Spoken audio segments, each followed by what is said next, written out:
بسم اللہ الرحمن الرحیم۔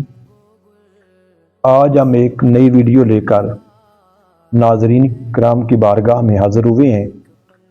آج کی ہماری ویڈیو کا موضوع ہے شب برات،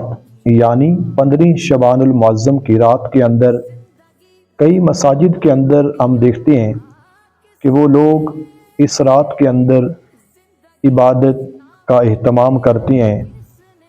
کچھ نوافل کے اندر رات گزارتے ہیں، کچھ لوگ تلاوت قرآن پاک کے اندر رات گزارتے ہیں اور کچھ لوگ سو کر بھی یہ رات گزار دیتے ہیں۔ تو شب برات یعنی 15 شعبان المعظم کی رات کے اندر عبادت کرنا اور اس رات کے کیا فضائل ہیں، اس رات کی حقیقت کیا ہے، ہمارے پیارے آقا علیہ الصلاۃ والسلام نے اس حوالے سے کیا ارشاد فرمایا ہے۔ اللہ کے پیارے محبوب علیہ الصلاۃ والسلام کے پیارے صحابی حضرت سیدنا ابو ثعلبہ رضی اللہ تعالی عنہ سے روایت ہے، آپ ارشاد فرماتے ہیں کہ نبی مکرم نور مجسم صلی اللہ تعالی علیہ وآلہ وسلم نے ارشاد فرمایا کہ بے شک اللہ تبارک و تعالی 15ویں شعبان المعظم کی رات کو اپنے بندوں پر تجلی خاص فرماتا ہے۔ فَيَغْفِرُ لِلْمُؤْمِنِينَ، اللہ تبارک و تعالی اس رات کے اندر مومنین کی مغفرت فرما دیتا ہے۔ وَيُمْلِي الْكَافِرِينَ، اور کافروں کو اللہ تبارک و تعالی مہلت عطا فرماتا ہے۔ پھر فرمایا اور اہل کینہ لوگ جو ہوتے ہیں ان کو اللہ تبارک و تعالی چھوڑ دیتا ہے یہاں تک کہ وہ اپنے دل سے عداوت اور کینے کو نکال دیں۔ یہ حدیث پاک موجم کبیر کے اندر موجود ہے۔ اس حدیث پاک کے اندر ہمارے پیارے آقا علیہ الصلاۃ والسلام نے شب برات کے حوالے سے ارشاد فرمایا کہ شب برات کے اندر اللہ تبارک و تعالی ایمان والوں کی مغفرت فرما دیتا ہے اور غیر ایمان والوں کو مہلت دیتا ہے،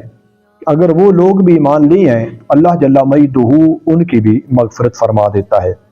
ایک دوسرے حدیث پاک کے اندر ہے، حضرت سیدنا ابو موسیٰ اشعری رضی اللہ تعالی عنہ سے روایت ہے، آپ ارشاد فرماتے ہیں کہ نبی کریم صلی اللہ تعالی علیہ وآلہ وسلم نے ارشاد فرمایا کہ بے شک اللہ تبارک و تعالی 15 شعبان المعظم کو خاص تجلی فرماتا ہے۔ فَيَغْفِرُ لِجَمِيعِ خَلْقِهِ إِلَّا لِمُشْرِكٍ أَوْ مُشَاحِنٍ، اللہ تبارک و تعالی اس رات کے اندر ساری مخلوق کی مغفرت فرما دیتا ہے سوائے مشرک اور چغل خور کے، یعنی جو بندہ اللہ تبارک و تعالی کی ذات و صفات کے اندر کسی غیر کو شریک ٹھہراتا ہے، شرک کرتا ہے، اللہ تبارک و تعالی اس کو بھی معاف نہیں فرماتا، اور وہ بندہ کہ جو چغل خوری کرتا ہے اس کو بھی اللہ تبارک و تعالی اس رات کے اندر معاف نہیں فرماتا۔ ایک اور حدیث پاک کے اندر ہے، حضرت سیدنا عثمان بن ابی العاص رضی اللہ تعالی عنہ سے روایت ہے کہ ہمارے پیارے آقا علیہ الصلاۃ والسلام ارشاد فرمایا کہ جب 15 شعبان المعظم کی رات آتی ہے تو پھر کیا ہوتا ہے، نادى منادن، ایک پکارنے والا پکارتا ہے۔ وہ کیا پکارتا ہے؟ وہ یہ پکارتا ہے کہ ہے کوئی مغفرت کا طالب کہ میں اس کی مغفرت کر دوں، ہے کوئی مانگنے والا کہ میں اسے عطا کروں۔ اس رات کے اندر اللہ تبارک و تعالی ہر ایک کو عطا فرماتا ہے سوائے بدکار عورت اور مشرک کے۔ ان تینوں حدیث مبارکہ سے پتہ چلا اللہ تبارک تعالیٰ نے 15 شعبان المعظم کی رات کے اندر بڑی برکات رکھی ہوئی ہیں، لہٰذا اس رات کو فضول لغویات کے اندر گزارنے کی بجائے اللہ کے گھر کے اندر یعنی مسجد کے اندر آنا چاہیے اور اللہ کی عبادت، ریاضت